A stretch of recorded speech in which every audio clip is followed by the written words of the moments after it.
में ही था ना? हाँ। कैसा हुआ बेटा, कुछ देखा? वो बस वाला क्या करा, वो एक राली थी तो उन क्या करा, वो ब्रेक मारा, पीछे का टायर फिसल गया, वो सामने का लग गया, कंकरे अंदर आ गए बस के अंदर। लोग क्या करे, वो पत्थर लेके कांच फोड़ के छोटे बच्चों को निकाल लिया सबको। वो थोड़े वो सामने बैठे तो जने वो पत्थरों के नीचे थे, वो जेसीबी को और वो मंगाए थे तो उन लोग निकाले पूरे। टिप्पर आया ऊपर, बस के ऊपर टिप्पर आया। ऐसा उन चलाया, वो वो रहते पत्थरों का था कंकर वो। हाँ, तो वो ऊपर हो गया, पूरा पलट गया वो। बस के ऊपर हाँ, पूरा वो फट गया था, वो नीचे अंदर आ गया। आगे तो फिर वो आदमी क्या करे, देख के कांचा फोड़े, फिर पूरे लोग आए निकाले। फिर वो हम लोग बच गए, लेकिन हमारे मम्मी ने बचा। आपका मम्मी पापा भी आपके साथ में थे बस हाँ, में बेटा? वो अपॉइंटमेंट था ऐसा हॉस्पिटल का, मम्मी को बतलाने जा रहे थे। ओके। तो आपको कौन बाहर निकाला? वो अंकल थे वहाँ, वो हमारे अब्बू वहाँ खिड़की का लेके जाके उतारे, वो अंकल नीचे से ले लिए। नीचे से 3 बच्चे को ले लिया? हाँ, पूरा को ले लिए। సో ఇది చూడొచ్చు, బస్సులో ఉన్నటువంటి ఓ చిన్నారి చెప్తున్నటువంటి పరిస్థితి. తన తల్లిదండ్రులతో కలిసి ముగ్గురు పిల్లలతో కలిసి వారు వెళ్తున్న నేపథ్యంలో ఈ ప్రమాదం జరిగింది. ఒక్కసారిగా బస్సు ఢీకొనడం, బస్సుని టిప్పర్ ఢీకొనడంతో కంకర అంతా కూడా పూర్తిగా మా మీద పడిపోయింది. మమ్మల్ని వెంటనే ఒక అంకుల్ ఆ అద్దాలని పగలగొట్టి బయటికి పంపించారు. దీంతో మేము బయటపడ్డాం. మా ముగ్గురు వాళ్ళ కుటుంబాలకు, ఒక ఫ్యామిలీకి సంబంధించి ముగ్గురు పిల్లలతో తల్లిదండ్రులు ఇటు ఆసుపత్రికి చూపించుకోవడానికి వెళ్తున్నారు. సో ఈ నేపథ్యంలో ఆ ముగ్గురు పిల్లలు ప్రాణాలతో బయటపడ్డారు.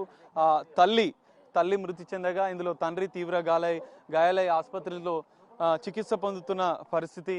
మరికొంతమంది ప్రాణాలతో బయటపడ్డారు. వారిని ఇక్కడ ఆసుపత్రికి తరలించారు, చికిత్స నిమిత్తం తరలించారు. మనం చూడొచ్చు, కొంతమంది వారి కుటుంబ సభ్యులు కోల్పోయిన క్షతగాతులకు సంబంధించినటువంటి బంధువులు రోధిస్తున్న దృశ్యాలు కూడా ఆసుపత్రి వద్ద మనకు కనిపిస్తున్నాయి. మార్చురీ వద్ద కూడా మరికొంతమంది వెయిట్ చేస్తున్నారు. అసలు ఈ ప్రమాదం టిప్పర్ ఢీకొనడం, ఆ కంకర లోడ్ అనేది పూర్తిగా బస్సు లోపల ప్రయాణికుల మీద పూర్తిగా పడిపోవడంతో ప్రమాద తీవ్రత పెరిగింది.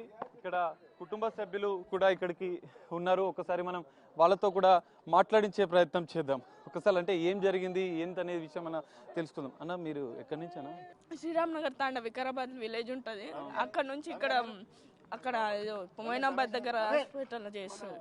ఎందులో పని చేస్తారా? కాలేజ్లో హాస్టల్, అందులో పని చేస్తే మార్నింగ్ వచ్చిందన్న.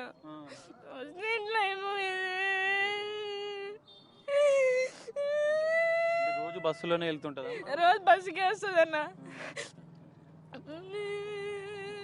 పొద్దున అంటే ఏమన్నా మాట్లాడిందా? పొద్దున వెళ్ళేటప్పుడు ఏం మాట్లాడలేదన్న ఈరోజు. అసలు వచ్చేసింది ఇంట్లోకి. ఏం చేస్తారు?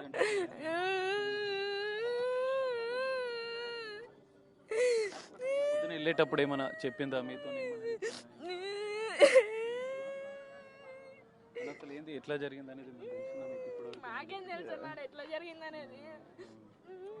చూడొచ్చు, ఇక్కడ కుటుంబ సభ్యులు తన తల్లిని కోల్పోయింది. ఉదయమే కాలేజీలో పనిచేస్తున్నటువంటి తల్లి మొయినాబాద్కు వెళ్తుంది. రోజు ఆర్టీసీ బస్సులోనే వెళ్తుంది. కానీ ఈరోజు ఈ ప్రమాదం జరుగుతుందని అనుకోలేదు. తల్లిని కోల్పోయామంటూ హృదయ విదారకంగా రోధిస్తున్న పరిస్థితి. ఇక్కడ మార్చిరి వద్ద కూడా మరికొంతమంది ఇటు కుటుంబ సభ్యులు కూడా రోధిస్తున్న పరిస్థితి. సో ఈ మొత్తం ప్రమాదం పైన కూడా ఇప్పటికే అధికారులు అప్రమత్తమయ్యారు. వైద్య శాఖకు సంబంధించినటువంటి అధికారులు అప్రమత్తమయ్యారు. సహాయక చర్యలు చేపట్టేందుకైతే సిద్ధమైన పరిస్థితి. ఆసుపత్రి వద్ద అత్యంత హృదయ విదారక దృశ్యాలు మనకు కనిపిస్తున్నాయి. ఉదయం